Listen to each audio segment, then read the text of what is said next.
What's up, everyone? Welcome to the Surfside PPC YouTube channel. Today I'm going to be going over Google Ads costs and how they work in 2026 and probably how they'll work in 2027 as well. So when it comes to Google Ads costs, there's a few key things I want to start with. The number one thing that you need to know is when you are setting your budget, the way Google actually uses your budget is on a 30-day schedule. Now, it's usually you take your budget and multiply it by 30.4, and that's usually what you'll spend over the course of a month. So I created this campaign few days into July. I set my budget at $100 a day, and because I created a few days into July, it's saying I won't be charged more than $2,400 for the campaign. By the time we get to August, I'll probably end up getting charged $3,000 to $3,100 for the campaign. So basically take your budget, multiply it by the number of days in the month, and that's probably around what you're going to spend for the month. Generally, the good rule of thumb is multiply it by 30.4. Now, that's the case when you're actually hitting your budget and you're limited by budget here in the status. And usually that means, okay, we are going to hit this budget over the course of this month. And that is how you can pace it for yourself or for a client. If they're like, we want to spend $3,000 this month. Well, set your budget at $100 a day, and you might have days where you spend $150, you might have days where you spend $50, and it's going to all kind of even itself out over the month, because what Google's trying to do is manage your budget in a way that it's most effectively spent throughout their entire platform for an entire monthly period, rather than just optimizing it for like that one single day. It's like, okay, during the course of this week, we usually see good results on Wednesday, Thursday, et cetera. And that's when they're going to spend more of your actual budget, but it will pace itself over the month. Now, when you are setting your actual bids, there are different bidding strategies, which I have videos on my channel about going over bidding strategies, but they do play a huge role in how much you're spending per click. The old bidding strategy is manual cost per click, still available in here. It's just one that I usually use when I'm first launching brand new campaigns, more on a high cost per click. But really what you want to do is focus on conversions generally. So you're not really bidding for clicks anymore. You technically are, but really what you're trying to do is say, I want to drive conversions at this cost because that makes sense for my business. So if I had a campaign running at $3,000 a day and I said, I want to drive conversions at $100, I'm basically saying, let's spend $100 a day. Let's basically average one lead per day over the course of a month. So this has a pretty big impact on how much you're spending when you are using other bidding strategies. So if you use clicks, it is going after this. You're telling Google, I want to maximize clicks. So this is how much I'm willing to spend to maximize clicks.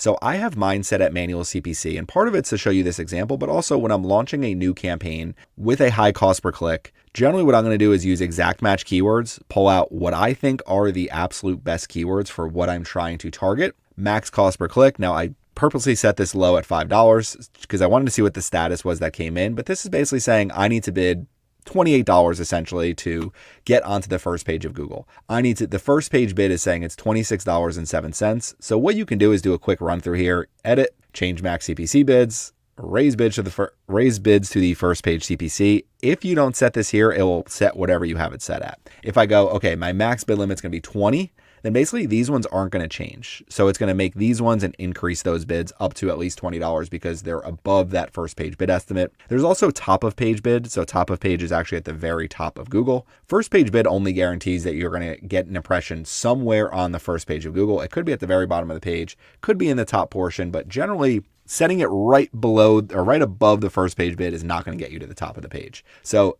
when you're bidding, that has a huge impact on how much your Google ads actually cost. So what I want to go over real quick is in your bid strategies here, they have shared budget and bid strategies. So if we go to bid strategies, you can create what's called a portfolio bid strategy. You can apply it to one campaign or you can apply it to multiple campaigns. Set your campaigns and click on done. What you can actually do is say, I want to, between these two campaigns or for my one campaign, I want to drive conversions at $100 per conversion. I have advanced options here where I can say, I don't want to bid any more than $75 for a click. And when it comes to creating a shared budget with this portfolio bidding strategy, essentially what I'm going to say is I can share this budget of $500 across a couple campaigns, or I can share this budget of $250 across a couple campaigns, or no shared budget, set target CPA. You can set it for multiple campaigns and then just set budgets for those campaigns individually. So shared budgets basically says, I have $300 a day to spend. I want you to spend it as effectively as possible between these multiple campaigns. Target CPA portfolio bidding strategy allow you to set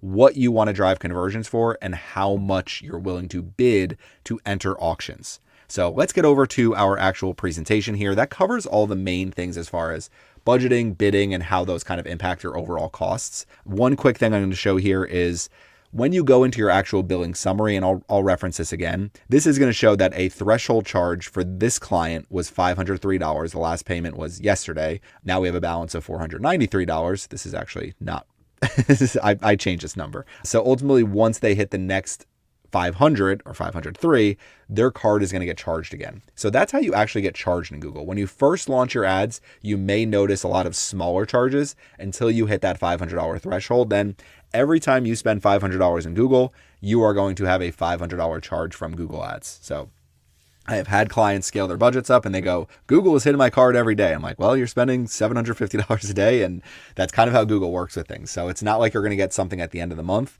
There are some billing, and Google is switching a lot over to invoicing. So if you get something where you need to switch to invoicing, otherwise Google is going to basically shut down your account, you got to switch to invoicing. It's kind of a frustrating part of Google, in my opinion, when you start spending more, but Google also doesn't want to lose the 2 to 3% that they're losing on that. So every little last dollar that they can take out of you. But usually if you're on a lower spending, I don't know what the threshold is right now. I know it was 100K, 50K, and I think they've been lowering it. So I guess it just depends on whether or not you see that in your account consistently. I know I had a client that was spending over 100K consistently, and Google basically forced them to switch to invoicing. Client was not happy, but not really much you can do about it. So coming back over here to what basically makes up Google Ads costs. In Google, you don't pay for impressions. So let's make this a little bit bigger here. But Google, you don't pay for impressions, you pay for clicks, or you pay for video views. You either bid for conversions, but you're essentially bidding for clicks that are going to lead to conversion. You're paying per click, you're paying per view. So if you set a target CPA bid, that is one way to tell Google, I don't want you to bid any higher than this number. So if I set a target CPA bid at $125, they're generally not going to bid any higher than that, because you can't drive conversions for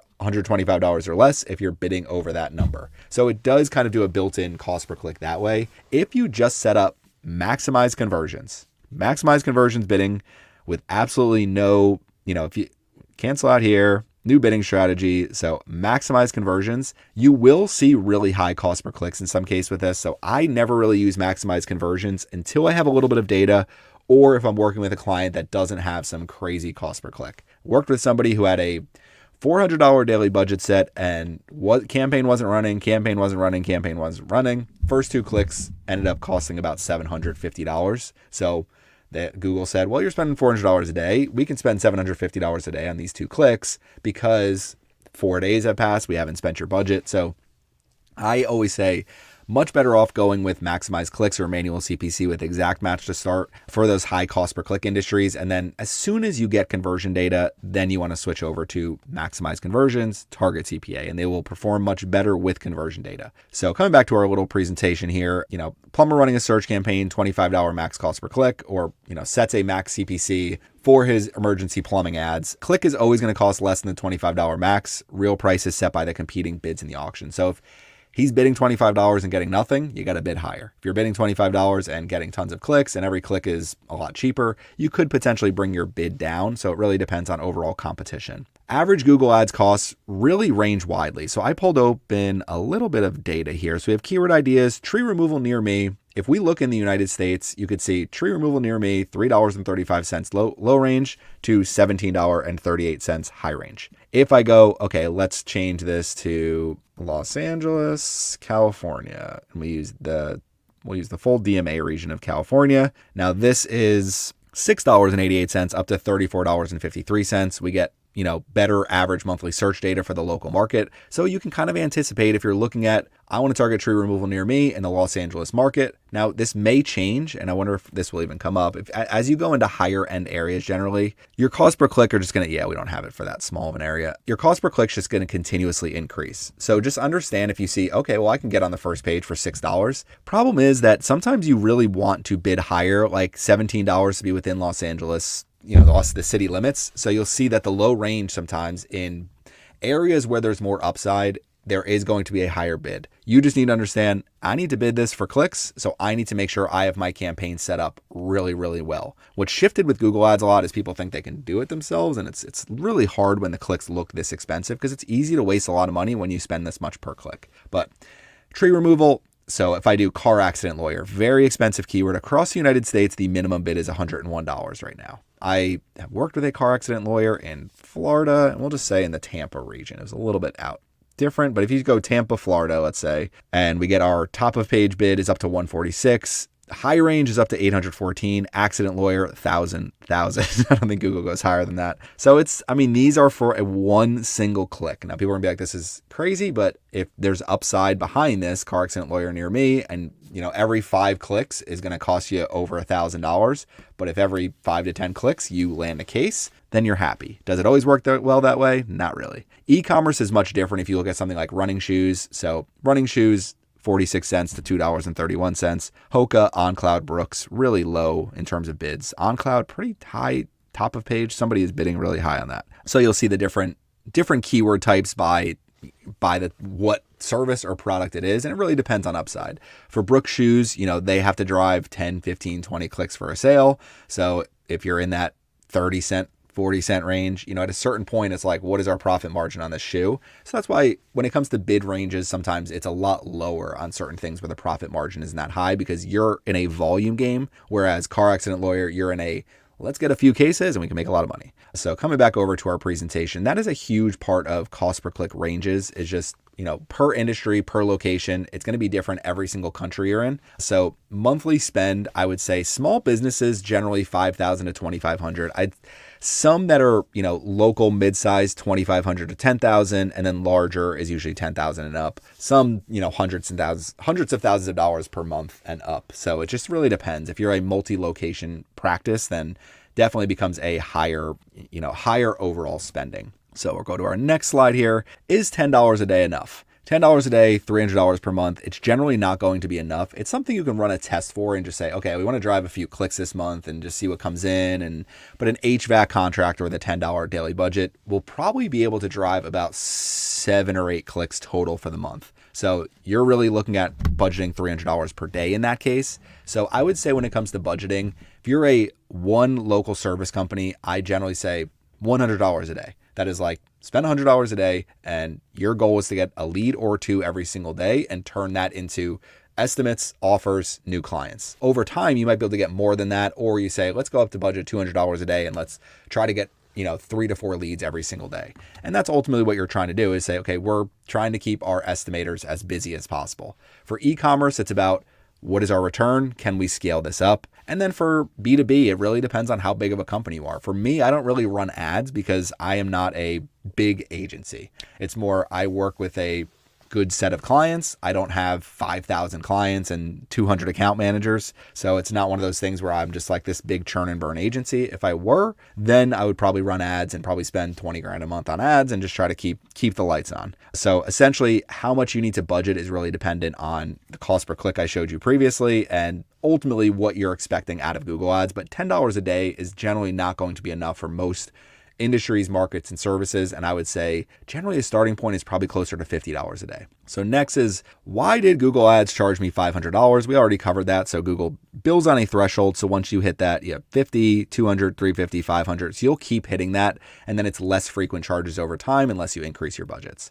Why some clicks cost so much? Sometimes I don't really know because there are clicks I've seen that don't make sense, but really it's because you're competing for keywords. Those keywords have a huge bucket of search terms in them. Every single time somebody searches that search term, it connects to a keyword. Google looks at all the advertisers that are bidding on that keyword, and that is basically how the auction is set. So if there are a bunch of people in New York City bidding on NYC contractor, then those 50 different companies that are bidding on that, it all depends on, okay, Google's going to say every single click here is going to cost you $30, $40, $50. And it's really just dependent on the bid limits people are setting. And there's a lot of, questions because it's hard to tell how Google decides every single auction when there's automated smart bidding that is designed to drive conversions. There is definitely some, as people say, shaking the couch cushions, but some clicks just are expensive because there is a lot of competition. Lower your costs without cutting budget. Track conversions, basically focus on your conversions and then focus on negative keywords. But this will basically cover everything as far as costs and how they work. If you need help with anything with Google Ads related, just contact Surfside PPC. We can definitely help you out. And let's make sure you subscribe to the Surfside PPC YouTube channel, and I will see you on the next video.